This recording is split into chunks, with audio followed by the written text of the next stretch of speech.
Hello friends, welcome back to my pregnancy series जिसमें कि मैं अपनी सेकंड प्रेगनेंसी के अभी फेज़ में हूँ और मैं आप लोगों के साथ में शेयर कर रही हूँ कि वीक बाय वीक कैसी रहती है हमारी प्रेगनेंसी, हमारे बेबी का डेवलपमेंट और हम लोगों का एज़ इश हमारी बॉडी के अंदर क्या चेंजेस हो रहे हैं इस टाइम पे। ये सब चीज़ें मैं आपके साथ में इस प्रेगनेंसी सीरीज़ के अंदर शेयर करती हूँ। तो आज मैं आपसे बात करूँगी वीक 18 की। वीक 18 का मतलब है second trimester and fifth month का फर्स्ट वीक।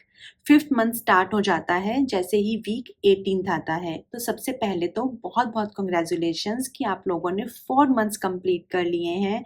अब सिर्फ फिफ्थ मंथ में आप हो और 4 मंथ्स और रह गए हैं। उसके बाद में आपके हाथ में आपका टाइनी बेबी होगा। तो अगर मैं बेबी के डेवलपमेंट के हिसाब से बात करूं तो फिर जो फिफ्थ मंथ है वो बहुत ज़्यादा इम्पॉर्टेंट है।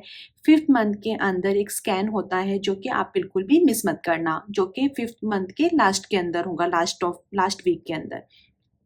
उसके अलावा जो फिफ्थ मंथ है इसके अंदर जो बेबी है वो कुकुम्बर के साइज़ का हो गया है।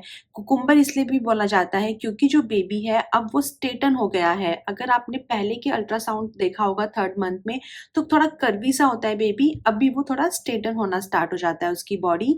तो इसलिए कुकुम्बर से उसको कंपेयर करने लग जाते हैं अभी तक। अब हम बेबी का जो वेट है वो 0.17 केजी के जितना हो गया है और बेबी की जो हाइट है वो इस टाइम पे 5.5 इंचेस हो गई है। तो ये काफ़ी इंटरेस्टिंग फैक्ट्स हैं जो कि हमें हर वीकली बेबी के बारे में जान के बहुत ही ज़्यादा अच्छा लगता है। मैं समझ सकती हूँ कि आप कितना वेट कर रहे होगे ये सब सुनने का कि बेबी की हाइट कितनी है, बेबी का वेट कितना है, बेबी का साइज़ क्या है और बेबी के कौन-कौन से ऑर्गन्स बन रहे हैं, क्या है, ये सब चीज़ें जान के प्रेगनेंसी के अंदर बहुत ही अच्छा लगता है। अब आपका बेबी जो है वो आपके वॉर्म के अंदर काफ़ी सारी एक्टिविटीज़ करनी स्टार्ट कर चुका है। आपका बेबी आपको सुन सकता है, आप अगर कुछ म्यूज़िक वगैरह चलाते हो, उस पे वो रिएक्ट भी कर सकता है। काफ़ी सारे लोगों को इस टाइम पे मूवमेंट्स भी फ़ील होनी स्टार्ट हो जाती है। वीक 18 से काफ़ी सारी लेडीज़ को मूवमेंट्स फ़ील होती हैं। अगर बाय चांस आपको नहीं फ़ील हो रही है, तो कोई बात नहीं, अगले 1-2 वीक्स के अंदर आपको मूवमेंट्स फ़ील होनी स्टार्ट हो जाएगी। It depends baby on baby. आपका बेबी वॉर्म के अंदर इस टाइम पे काफ़ी एक्टिव हो गया है। अगर आप कोई पर्टिकुलर म्यूज़िक चलाते हो तो आप देखोगे कि बेबी की मूवमेंट्स होती हैं उस म्यूज़िक को लेके। काफ़ी सारे फ्रेंड्स ने ऐसा शेयर किया कि एक पर्टिकुलर सॉन्ग जब वो डेली चला रहे थे और फिर जब बेबी हुआ तो उस सॉन्ग के ऊपर उसने स्माइल दिया। तो इस तरह से अभी आपका बेबी ऑफ कोर्स आपको ईज़िली सुन सकता है। अगर आप उसके साथ बातें करोगे, अगर आप उसके साथ उसको कुछ सुनाओगे तो वो सुन रहा है और वो सीख रहा है इस टाइम पे। और इस टाइम पे सबसे अच्छी चीज़ ये होती है कि आपको बेबी की मूवमेंट्स फ़ील होनी स्टार्ट हो जाती है। इन केस अगर आपको फ़ील होनी स्टार्ट नहीं हुई है तो आप बिल्कुल भी टेंशन मत लो, क्योंकि काफ़ी सारे लोगों को 20 वीक के बाद में मूवमेंट्स समझ में आती है।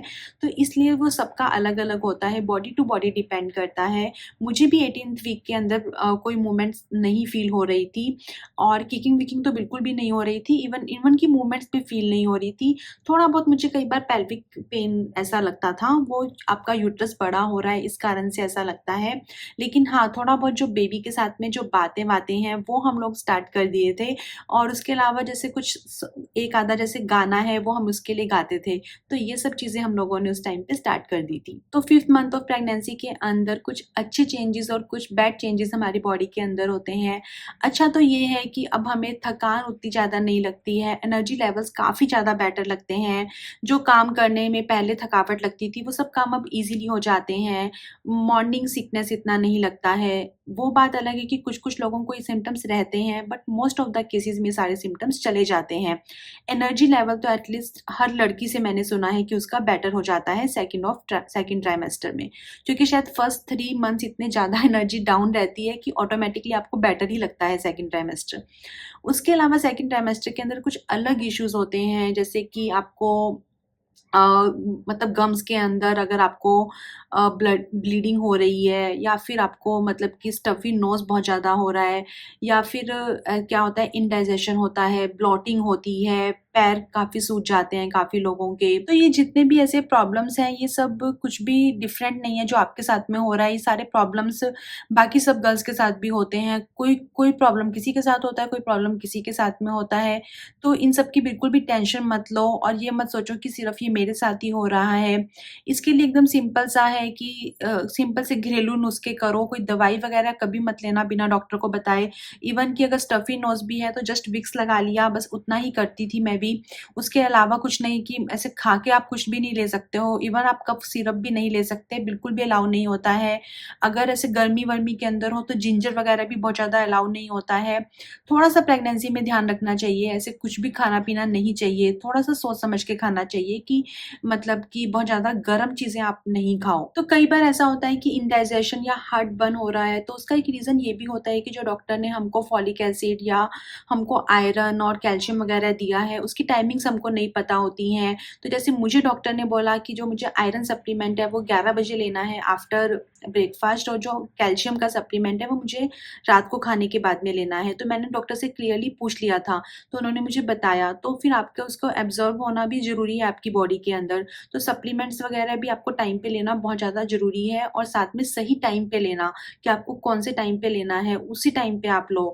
उसके अलावा डॉक्टर से पूछो अगर आपको विटामिन डी वगैरह की ज़रूरत है या कुछ भी है, तो अगर डॉक्टर आपको रिकमेंड करता है, जैसे एक मल्टीविटामिन होता है, वो भी डॉक्टर सिरप रिकमेंड करते हैं। अगर डॉक्टर बोलते हैं तो वो सब आपको लेना चाहिए। उसके अलावा इस वीक में ऐसा भी कहा जाता है कि आप जो खा रहे हो वो डायरेक्टली आपके बच्चे को लग रहा है, तो आपको दूध पीना चाहिए ताकि आपका जो कैल्शियम है इनटेक वो आपका अच्छा हो। उसके अलावा ग्रीन वेजिटेबल्स या नारियल, या फिर ऐसा कहा जाता है कि अगर आप नारियल या नारियल पानी पीते हो तो बेबी का कलर फेयर होता है। मेरे को ऐसा कुछ प्रूफ नहीं पता है, लेकिन ऐसा कहा जाता है। मिश्री खाओ आप, या फिर आपको सब अच्छा-अच्छा हेल्दी खाना चाहिए, प्रोटीन खाओ और green leafy vegetables, fruits, dry fruits अच्छा खाओ, और जो आपको भा रहा है सबसे अच्छी बात है वो खाओ। अगर आपको किसी चीज़ की पर्टिकुलर क्रेविंग हो रही है, चाहे वो मीठा है या आइसक्रीम है, तो वो सब भी आपको खाना चाहिए। तो मुझे आइसक्रीम की कई बार क्रेविंग होती थी, तो हम लोग रात को जाते थे स्पेशली आइसक्रीम खाने के लिए। तो मैं बिल्कुल भी ऐसा मीठा-वीठा नहीं खाती थी, तो मेरे को तो बहुत ज़्यादा चेंजेज़ हो रहे हैं इस प्रेगनेंसी के अंदर कि जो मैं नहीं खाती थी, वो सब मेरा खाने का मन करता है और मैं खाती हूँ। तो आज के वीडियो के लिए इतना ही। अब हम मिलेंगे नेक्स्ट वीक 19 में।